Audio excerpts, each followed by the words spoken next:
गोली काम नहीं करता, उससे ज़्यादा डॉक्टर का बोली काम करता है। तलब कुछ कम था से इसमें ज़्यादा है, इसलिए इसने आप करते हैं। वहीं डॉक्टर प्रिया नाइट ड्यूटी भी कर रही है, आखिर ऐसा क्यों? सेवा ही नारायण से। नमस्कार, मेरा नाम उदय कुमार श्रीवास्तव है और आप रिपब्लिक अखंड भारत देख रहे हैं। आज हम एक ऐसे शख्स के पास आए हुए हैं, इनको देख के ऐसा लग रहा है कि नर सेवा ही नारायण सेवा है। और हम इसलिए कह रहे हैं क्योंकि यह डॉक्टर प्रिया हैं जो सीआरपीएफ की नौकरी छोड़ के और कहीं ना कहीं मानव सेवा के लिए ही इन्होंने बिहार सरकार का जो स्वास्थ्य विभाग है वह ज्वाइन की है। आइए हम डॉक्टर प्रिया से कुछ विषयों पे बात करते हैं और ख़ास मुलाकात करते हैं। डॉक्टर प्रिया, हमसे बात करने के लिए आपका स्वागत है। डॉक्टर साहब, एक चीज़ हमें बतलाइए, सीआरपीएफ में इतना अच्छा खासा आपका सैलरी था, वहाँ से छोड़ के यह स्वास्थ्य विभाग में आना, थोड़ा सा इसके बारे में कुछ बतलाइए, आखिर क्यों? मैं गांव से ही जुड़ी हुई हूँ और तो मेरा एक शुरू से ही इच्छा था कि मैं जो गांव के लोगों को सेवा कर पाऊँ और ज़्यादा ज़्यादा पेशेंट देख पाऊँ। सीआरपीएफ में लिमिटेड पेशेंट था और ज़्यादा ज़्यादा दिन भर में 50 या 30 पेशेंट था। यहाँ एक दिन में 200 से 250 पेशेंट हमको देखने को मिलता है, जो कि वैरायटी ऑफ डिजीज़ होते हैं, जो कि वहाँ संभव नहीं था।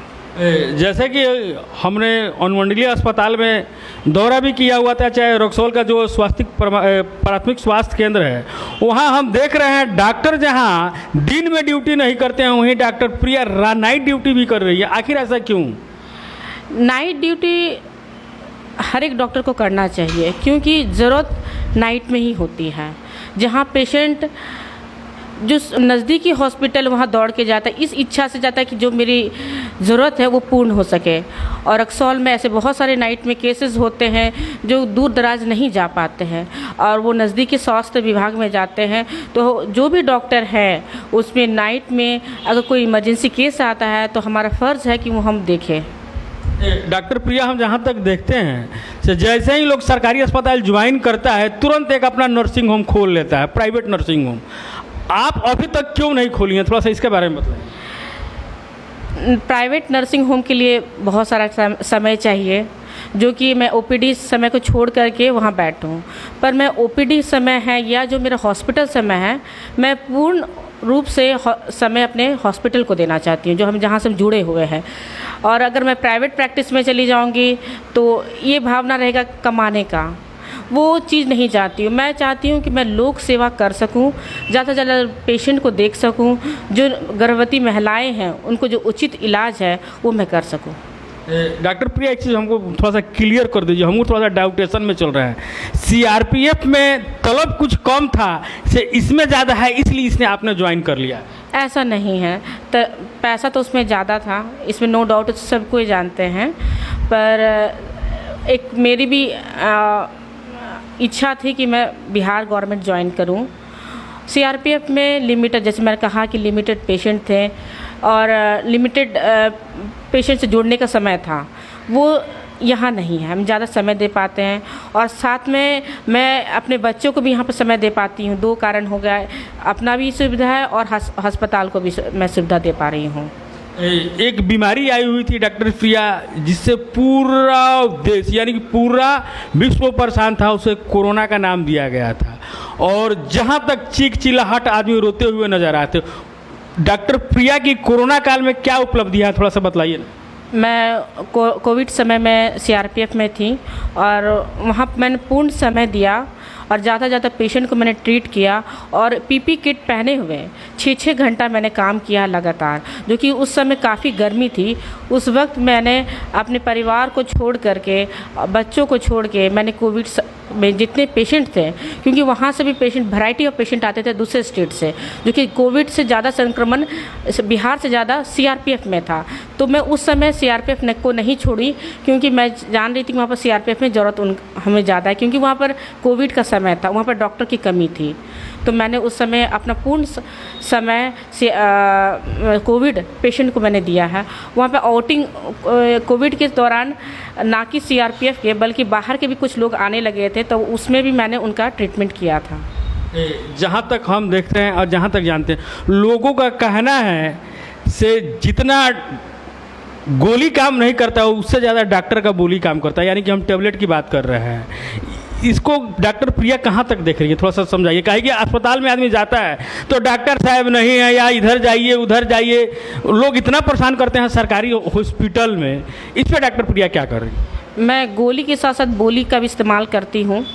बोली का अर्थात है कि मैं चाहती हर पेशेंट से अपनापन जैसा बात करूं कि उन्हें ये ना लगे कि मैं बरगला रही हूं या गलत ट्रीटमेंट कर रही हूं।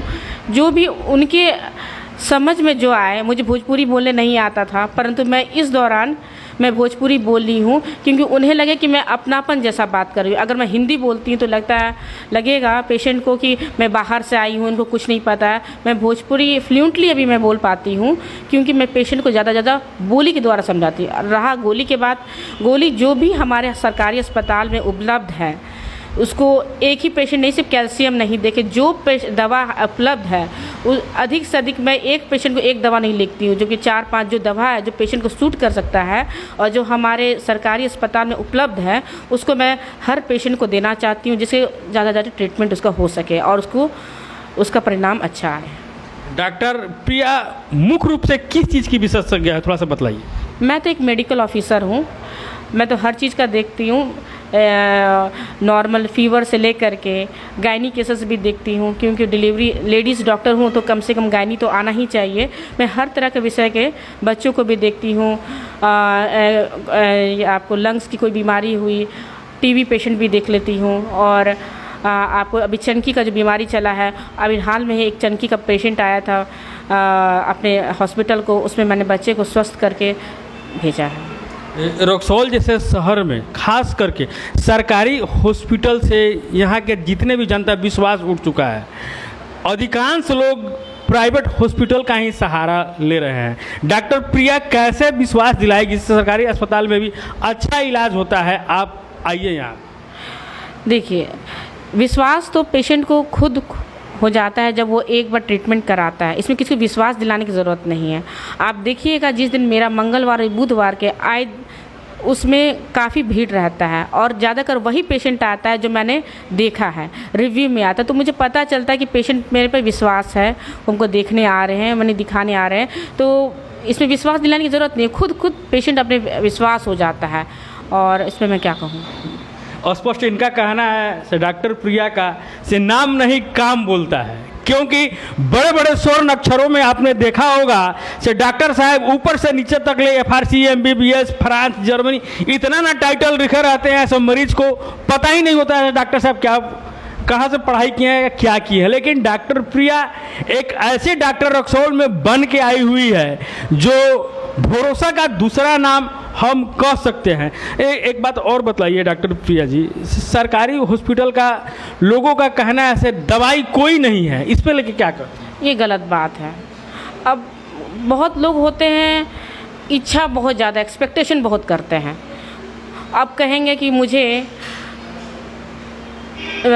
PCM दिया है मैंने, ठीक है, आप बोलेंगे डोलो चाहिए, तो PCM जो सरकार से उपलब्ध है तो PCM ही देंगे, आप डोलो तो दे नहीं सकते हैं क्योंकि ब्रांडेड है जो हमारे पास। तो अब ये कहेंगे दवा नहीं है मैडम, तो ये गलत बात हुआ ना।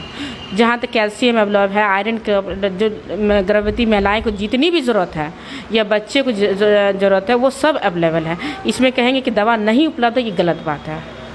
ये डॉक्टर प्रिया का स्पष्ट यह कहना है से न चांद की कीमत न तारों की फरमाइश, हमारे हाथों हमारा मरीज ठीक हो जाए, बस इतना ही है मेरा ख्वाहिश। डॉक्टर प्रिया आपने अपना समय दिया, इसके लिए धन्यवाद। धन्यवाद।